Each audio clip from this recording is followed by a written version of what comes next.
morning, good morning. It's Monday and it's already 9:30 in the morning here in the Netherlands. And magchika-chika muna tayo about sa aking au pair life before. Because I was a au pair before. So magchika-chika muna tayo habang nag-aantay sa aking ini-steam na bapaw or siopaw para sa aking breakfast. So yeah, alam niyo ba, yung journey ko dito sa Europe as an au pair is yung first land ko is here dito sa Netherlands, which is sa Amsterdam talaga ako. That was way back 2017.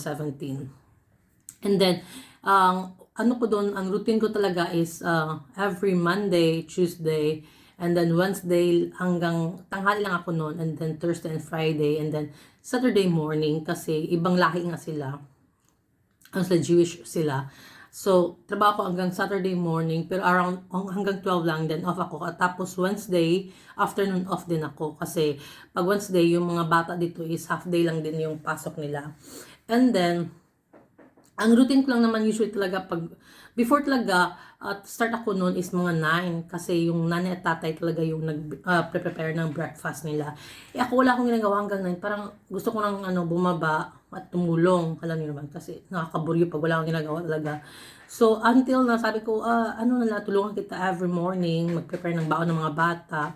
Actually, ang ginagawa ko talaga din, before ko din i-prepare yung mga baon ng mga bata, gabi pa lang, tinatanong ko sa anong gusto niyo para bukas sa baon niyo. Kasi naman yun sila, parang 8 and 6 years old, and then yung lalaki is parang around 3 or 4 years old, and then yung bunso 8 months old. So okay lang. So, sabi na namin, are you sure? Tinanong pa ako naman. Sabi ko, okay lang naman. So, ayun. And then, ako na hanggang nag-start na ako ng 7. Tapos, ayos na yung mga bata. And then, mag-start talaga ako tidy up. Kasi yung au pair talaga is mag-tidy up lang. Light chores lang yung ginagawa. And then, of course, bago ako mag-start ng tidy up is kakain muna talaga ako. And then, pagkatapos ng linis-linis, ligpit ng mga kwarto sa bata, and then pag wala ng pagtapos na, kasi may naiwan nga yung 8 months old no sa akin, so babalik ko lang, tapos dadalhin ko sa park, walking lang, tapos papatulugin, and then kung ano yung tingin ko na hindi pa tapos, gagawin ko muna, and then papahinga ako ng mga 2 hours or 3 hours, and then pag nakabalik yung mga bata, start na naman ng routine, no, na hindi ako nagluluto. Tumutulong nga ako sa pag-prepare ng mga lulutuin for dinner kasi nga may special na silang ginagawa kasi yung dahil lang may mga special na bawal ipaghalo yung gatas at saka karne. Alam niyo yun yung for lasagna, walang kung maggagawa sila ng lasagna na may meat, walang gatas yun or butter whatsoever. So, kagawa lang silang lasagna with spinach, yun yung lalagyan lang ng milk kasi bawal na ipaghalo.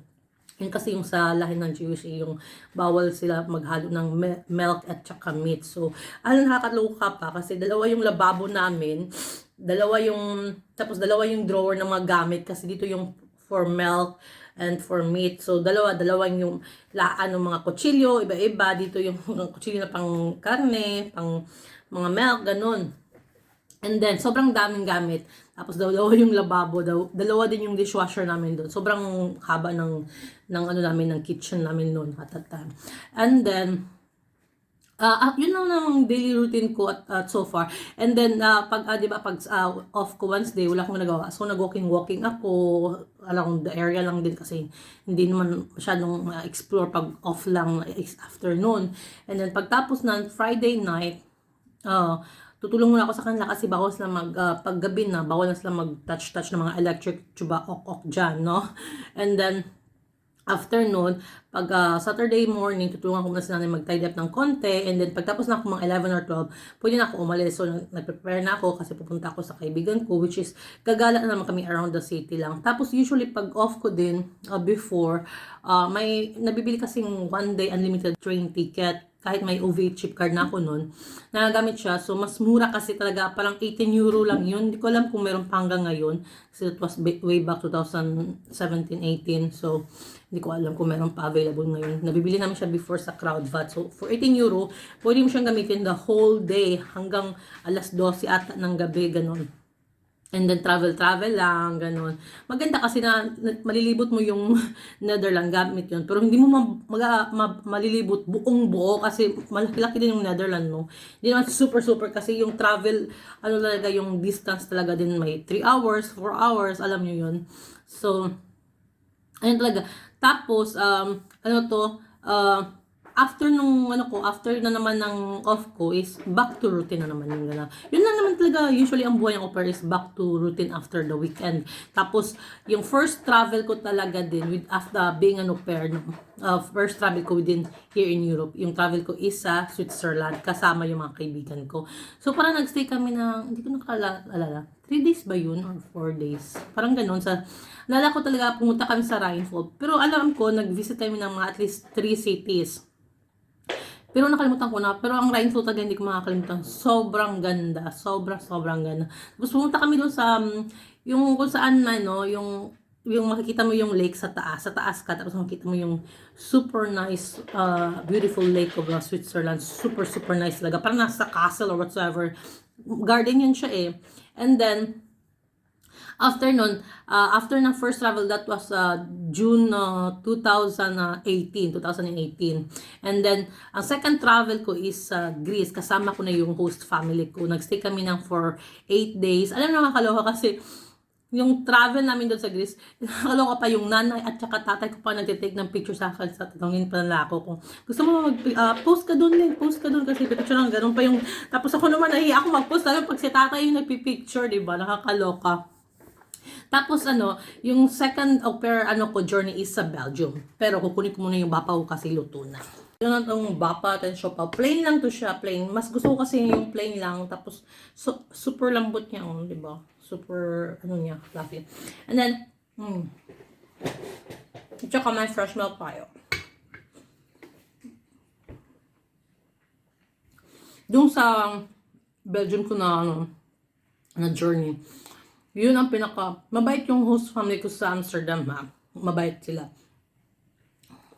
Tapos, ang problema pa lang doon is, palautos yung nanay ko, pero nakikerry ko naman, tapos pag sobra-sobra na, ginakausap ko naman yung nanay ko, pero na-workout din naman, okay naman yun.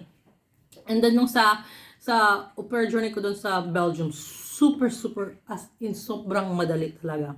Kasi yung nanay ko doon, sobrang mabait, napaka-generous, kind, as in, super talaga, understanding. Kasi super talaga, sinusunod talaga niya yung au pair na oras talaga. And then, doon sa Belgium, mag-start ako ng 7 in the morning. Prepare lang ng mga bata, lunchbox, and then breakfast nila. Yung breakfast na sobrang madali. Tinapay lang, nilagyan ko lang ng jam, minsan ito toast lang, lagyan ng butter, then okay na, alis na yan sila. Tapos atin na ng nanay tatay sa school nila. So hanggang after yan 7 to 8 tapos na ako, akit naman ako sa taas kasi alam niyo man, hindi ako naglilinis kasi may tagalinis talaga, as in. Ang gawa ko lang, 7 to 8, balik ako, matulog ako kung gusto ko. Tapos mag-grocery ako anytime before at least 3 kasi 3:30 darating yung panganay na babae. So, at least nag-grocery ako ng mga 10 a.m. or 11 a.m. Pupunta ako, malapit na, nagbabike lang din ako siguro parang mga 10 minutes. Ganun. Sobrang dali kasi may tagalinis, siya yung naglalaba. As in, papasok mo siya ng parang 7 ata or 8 hanggang alas 4 ng hapon. So, whole day siya. Pumupunta siya doon ng Monday, Tuesday. Tapos the next, every other week kasi yung schedule niya. Yung every week siya pumupunta, pero yung schedule niya is iba-iba. So, for example, this week is Monday and Tuesday. Next week is Monday and Friday ata. Nakalimutan ko lang. Basta ganun yung routine niya. Tapos sobrang mabait din. Yun siya? Polish din yun siya. Tapos, matagal na din yung tagalinis. Tapos yung tapos ang nakakaloka pa, babalik ako, di ba, after nun, tapos ako ng grocery. So, may din kami, may Hello Fresh din kami at that time. So, yung parang 3 meals lang din yun. So, kailangan ko mag-grocery for the rest of at least for 2 days, for 2 nights, na lulutuin ko. So, ako mag-iisip ng lulutuin ko for 2 days. Kasi yung in-order na is 3 meal lang per week. And then, Tapos kung mag-grocery, sobrang pahinga ko. For example, natapos na ako mag-grocery from 10 to, mag-grocery ako ng 9 or 10, tapos na ako 11 or 10:30. Pahinga na ako as in, and then babalik na ako ng mga 3:30. Nandun lang pa rin ako sa bahay, antay ko lang darating yung panganay, tatanungin ko lang siya, anong school mo, kamusta. Tapos gagawin ko lang siya ng snacks. Tapos yung snacks na is usually is fruits or veggies lang talaga din. And then, pagkatapos na, pag mag-start na yung 5 p.m., start na ako magluto. Ayun. Tapos, pinaka-late na matatapos kami mag-dinner is usually 7 or 7:30. As in, yun na yung pinaka-late na dinner namin.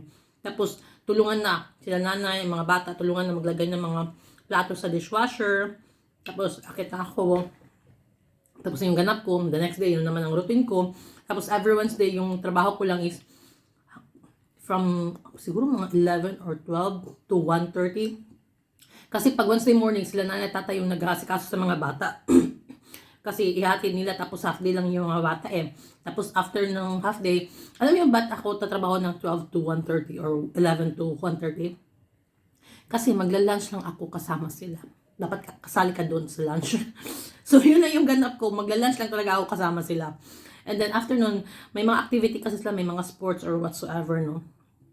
And yun, may hockey at yung batang lalaki, tapos yung panganay, parang sa drawing school, ganun. And so free na ako ng siguro mga from tapos na 1:30 hanggang gabi, hanggang balik naman ako bukas pagka Thursday. So yun na yung routine ko. Tapos Friday night, free na din ako. Pag mga 5 p.m. ng hapon sa Friday, dumating na yung tatay or nanay, kung sino man ang mauna, tapos na ako, aalis na ako. So magpe-prepare na ako. Usually pupunta ako sa kaibigan ko, sa mga kaibigan ko sa Brussels, alam niyo yun, or sa mga bahay na, kasi may mga Pilipina din na, parang siyang, ano kasi siya eh, ang tawag ito, yung parang, parang siyang subdivision tinahan namin, pero mayayaman yung nakatira din talaga doon. Tapos maraming Pilipina na au pair din. And then, so malapit na may mga Pilipina din na, marami akong nakilala ng Pilipina din around the area din. Kasi ito lang, gala-gala, andun. And then, afternoon is,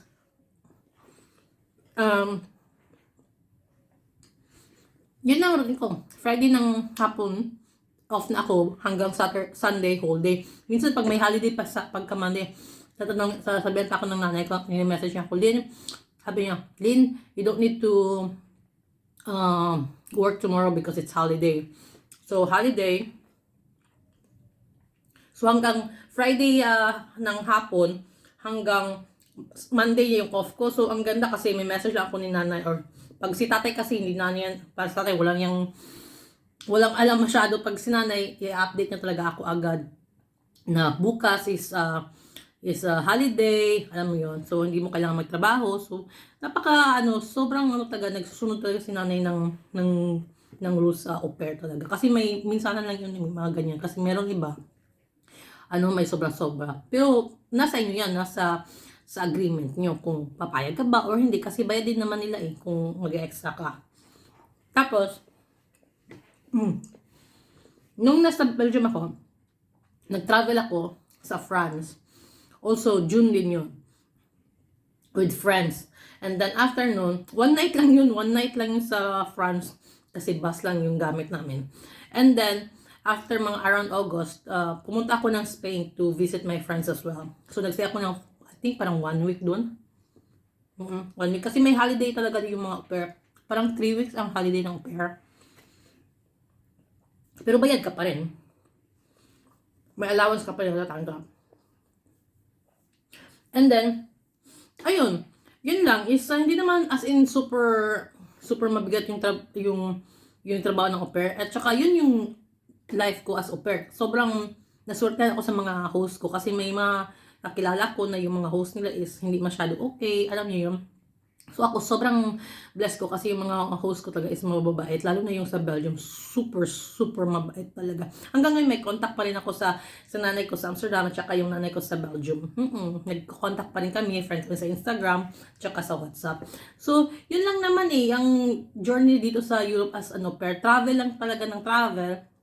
Pero yung ginawa ko is at least 2 countries per year yung tina-travel ko kasi kailangan mo din mag-ipon as au pair kasi hindi malaki yung allowance ng au pair. Sorry. Pero pag sa Denmark or Norway parang mas malaki-laki, pero hindi ko lang alam ngayon ha kasi before dito sa Netherlands it was 380 ba, hindi ko sure. Pero yung sa akin, sobra kasi may agreement kami na mag-extra ako ng trabaho lang sa kanya within sa bahay na. So, bayad ako yung sa akin is nasa mga 600 yung akin. Pero yung yung first, ang 380 lang talaga ako mapasok yung sa cash lang yung binibigay kasi hindi ako kumuha ng bank card eh. Kasi tapos pag 380, ba may bangko ka, yun napapasok lang ko sa account mo. And then yung the rest is ika-cash lang yun ni tatay. Si tatay kasi yung nagsasahod sa akin. And then, sa Belgium, mas malaki-laki, parang 450 ata sa Belgium. Hindi ko lang alam. Parang 450. Tapos kung may event, tanongin ako nanay kung gusto ko ba daw mag-extra. Siyempre, gusto ko, tapos babayaran ako. Tapos mag-agreement lang kami, bayaran niya ako. So, ayun lang naman,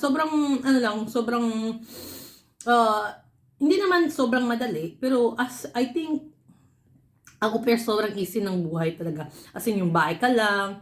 Tapos minsan nga, may iba akong kakilala na walang bata. Aso lang yung inaalagaan nila. Kasi travel nga yung host na is parang business ba? Travel, gano'n. Tapos, ang nakakaloka pa, kasi yung pamilya ko sa Amsterdam, gusto nila ako mag-stay sa kanila ng another 5 years. Sabi ko, ayoko kasi gusto ko talaga mag-explore. Tapos ayoko yung hinahawakan talaga ako ng pang matagalan. Kasi sabi pa nga ng lolo, minsan ng passport mo, itatago ko. Para hindi ka makaalis. Tawa lang kami ng tao. Kasi gusto nila mag-stay talaga ako sa kanila. Kasi gusto lang talaga nila ako.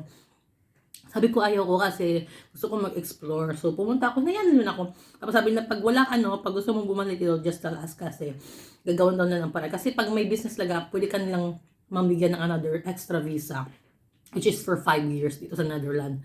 Gusto mo, pag may sariling business yung mga host mo. So, ayun lang naman, travel, pero mas marami akong kakilala, nagta-travel, sobrang dami lang nagta-travel for 1 year, at least 6 countries, alam nyo yun. Pero ako hindi, mga 2 countries lang is okay na ako doon.